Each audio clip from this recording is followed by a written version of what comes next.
Simbora estudar! Um homem célebre, Machado de Assis. Um homem célebre, esse é o quarto conto do livro Várias Histórias, é um conto que fala sobre um personagem chamado Pestana. É um conto também narrado em terceira pessoa, tá? E o Pestana está lá e chega uma mulher chamada Sinhazinha Mota, né? Com um gesto admirativo, comentando para ele, pedindo para ele tocar uma polca. E por que um homem célebre? Esse cara, Pestana, ele era um cara muito conhecido pelas suas polcas no Rio de Janeiro. Polca é um tipo de música mais popular. Então ele não é clássico, ele é popular. E o Pestana fazia realmente muito sucesso, né? E ela pede para ele tocar aquela polca que está na língua de todo mundo, que se chama Não Bula Comigo Nhonhô. Olha o título, Não Bula Comigo Nhonhô. E o Pestana ele faz uma cara de careta, né? Ele não quer tocar, ele se incomoda com aquilo. No começo ali nós não entendemos muito bem, né? Mas aquele sucesso que ele faz com as polcas, né, não o deixa feliz. E aquele dia ele vai para casa, ele fica triste, né, ele até trata mal um escravizado, né, um preto velho, o conto chama de preto velho, um escravizado que mora com ele, ele trata o mal ainda antes de dormir. Por quê? Porque ele não gosta daquilo, ele não gosta daquele sucesso, né? E o Pestana, ele era um cara admirado, como pode ver ali pela Sinhazinha Mota no início, né? Admirado por muitas mulheres, né? Mas ele não dava muita bola para isso, né? Por exemplo, olha esse trecho aqui, né? Sobre a Sinhazinha Mota. Ela ia em 20 anos, ele em 30. Boa conta, né? Boa conta. Um homem com 30, ela com 20. A moça dormia ao som da polca, ou seja, ouvia a música dele, ouvida de cor. Enquanto o autor desta não cuidava nem da polca nem da moça, mas das velhas obras clássicas. Então, ele não cuidava nem dela e nem da polca, e ela ouvindo a polca, mas das velhas obras clássicas. Ele gostava das obras clássicas, interrogando o céu e a noite, rogando aos anjos, em último caso ao diabo. Por que não faria ele uma só que fosse daquelas páginas imortais? E aqui nós descobrimos o motivo. Ele quer transformar-se num imortal. E para isso, ele acha que ele precisa produzir uma obra clássica e não polcas. Pessoal, algo muito importante aqui. Viu que eu falei ali anteriormente, né? Dormir ao som da polca ouvida de cor. Naquele tempo, não existiam gravações aqui no Brasil. Essas músicas não eram gravadas, tá? Então, as pessoas decoravam ali, tá? Se vendiam partituras para aprender a letra da música. Era assim que as músicas eram vendidas e as músicas eram cantadas e alguém através da partitura cantava. Ele, como era o próprio, né, autor da música, ele cantava e a moça tinha isso de cor. Então, e ele queria ali, né, se transformar em um imortal, né, com pelo menos uma obra clássica.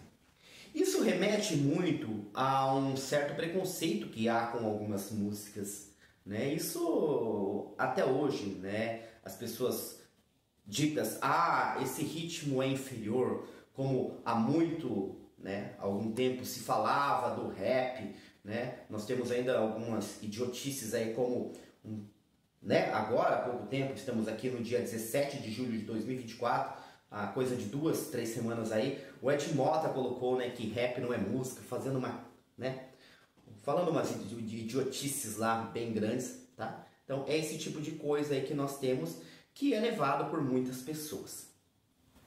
E ele pensava em criar um outro tipo de música, uma música mais clássica, mas não vinha, né? Em pouco tempo lá se fazia outra polca. E ele levava aquelas polcas a um editor, né, o cara que publicava, né, em partituras, que vendiam muito na época. E o cara sempre dava aqueles nomes estranhos, né? Até o cara, um dos nomes são Candongas Não Fazem Festa, por exemplo. E ele chega a perguntar, mas o que é candonga? Né? O que quer dizer candongas não fazem festa? Né? Ele pergunta pro cara. Ah, não quer dizer nada, mas populariza-se logo. Então, ou seja, o título é importante para vender, né?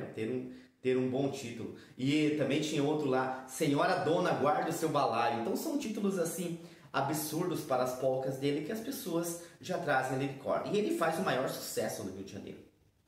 As polcas que vão para o inferno, fazer dançar o diabo, disseram um dia de madrugada ao deitar-se. Mas as polcas não quiseram ir tão fundo, ou seja, ir ao inferno. Vinham à casa do Pestana, a própria sala dos retratos, e rompiam tão prontas. Então ele continuava fazendo uma atrás da outra. Até que, né, num diálogo lá dessa própria Sinhazinha Mota com um tio que é escrivão, que sabe do que acontece, o tio falou com ela que ele ia se casar. Tá? E que ele ia se casar com uma viúva. E ela pergunta, velha, 27 anos, bonita? Nem feia, nem bonita. Não, nem feia assim. Ouvi dizer que ele se enamorou dela porque a ouviu cantar na última festa de São Francisco de Paula. Mas ouvi também que ela possui outra prenda. Opa, outra prenda. Ela canta e tem outra prenda. Nós cantamos lá, que prenda seria essa? Que não é rara, mas vale menos. Está tísica. Então, a mulher estava tísica. Tuberculose. Tá? Então ela estava com tuberculose, eu confundo as doenças às vezes, mas é tuberculose. Então, ou seja, a mulher iria morrer. Então ele quer isso para ele, tá? Uma pessoa que não vá durar muito tempo. E logo que depois que ele está casado ali, né? Ele senta ali para compor e ele está, né? Começa a tocar ali uma música. Ele fala, Maria, vem cá. O que você acha dessa música? Aí a Maria, né? E ele para de tocar. Aí a Maria fala, acaba! Não é Chopin? Ele estava tocando uma música de Chopin que ele conhecia, né? De cabeça. Então naquele momento ele viu que ele realmente era para fazer polcas. Ele fala, para que lutar? Né? Vou com as polcas, viva a polca. E aí ele continuou fazendo polcas e publicando, né, com pseudônimo. Uma polca atrás da outra porque ele se envergonhava. Até que chega a morte da mulher. A mulher acaba morrendo, né? E ele pensa em deixar a música. Mas ele quer fazer só mais uma coisa. Ele quer compor um requiem, tá?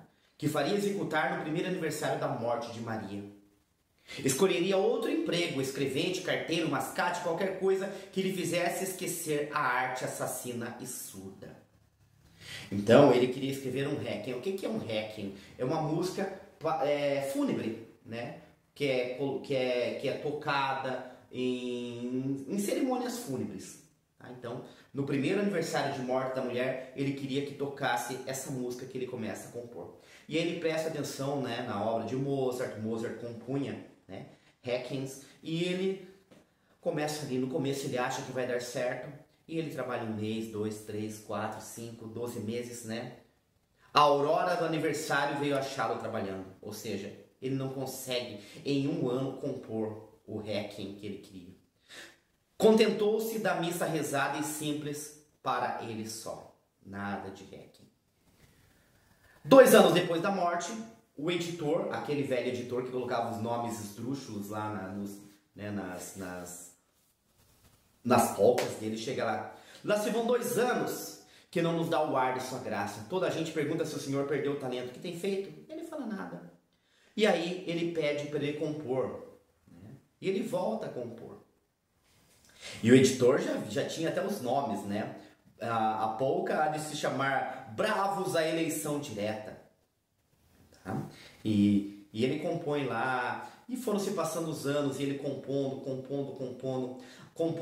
A fama do Pestana dera-lhe definitivamente o primeiro lugar entre os compositores de polcas. Ele era o compositor de polca mais conhecido do Rio de Janeiro. Mas o primeiro lugar da aldeia não contentava a este César, que continuava a preferir-lhe não o segundo, mas o 100º em Roma. Então ele não queria ser o melhor em polcas, ele queria ser o 100º que fosse, mas no clássico, mas conhecido fora do seu local, fora da sua aldeia, né? Fora do Rio de Janeiro.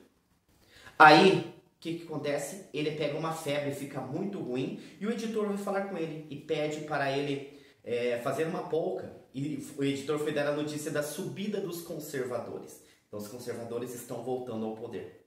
E o que ele diz? Olhe, disse Pestana, como é provável que eu morra por esses dias, faço-lhe logo 2 polcas. A outra servirá para quando subirem os liberais. Então ele faz uma para os conservadores e faz uma outra já, né, dizendo assim, para quando subirem os liberais.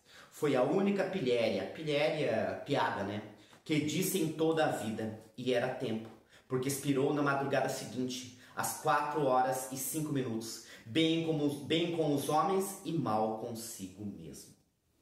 Então, assim termina o nosso conto aqui. Então, de um homem que queria a fama, né?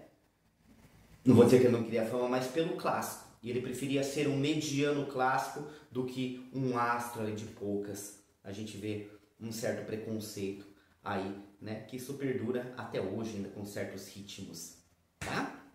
Beleza, pessoal? Espero que tenham gostado. Por hoje é isso e simbora estudar!